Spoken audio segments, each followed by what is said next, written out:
Okay. So ito, Xenon na 24 inches. So, yan sa likod. Ano, di makita. Natakpan. Ang tama nito, talagang hindi na kayang ma-repair sa repair. Di na kaya sa repair ng cupboard. Kailangan na talagang palitan. So, ang value nito, 235. 235 to eh. Ito, ang pinalit natin ay 236. So medyo malaki ng konti, pero nagawa naman ng paraan ng gilid-gilid natin. Okay na siya. Gumagana na siya, na-testing ko na, kailang may problema tayo. Ang problema natin dito ay, saan na yun? Yan. Power. Anda rin natin. Ayun, gumana na siya. Baliktad. Pwede naman, may option naman to. Baliktarin na lang natin to. Diba? Pwede naman siya, diba? Ilagyan mo lang ng bracket yung TV mo. Pwede na yan. Ayan, di ba? Okay na. So, syempre, ang pangit naman nun, ano eh. Pero uso naman ngayon yung nakatuwad na eh. So, nakabaliktad. So, para magawa natin yan, pasukan natin yung service mode.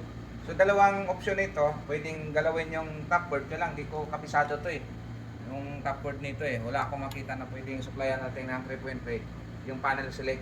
So, hindi ko makita eh. Kaya dito tayo, pinakamadali. Pasukin natin yung service mode. Mino. Sana yun? Mino 1147. Yun. Puntahan natin yung panel setting. Ayun o. So panel setting. Baba natin. Tapos enter. Kita nyo yung mirror.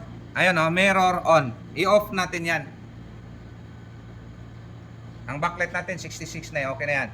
Mirror on. Off. Ayun.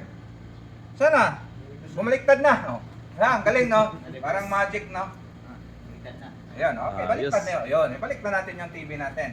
So, exit na lang natin yan. Tapos, tingnan natin kung nag-save ba. Kailangan patayin. Tapos, bunutin. Mamaya, bumalik. Reset. So, count ka lang ng 5 seconds. 1, 2, 3, 4, 5 seconds na yun. And then, tayo ng konti. On. Uy.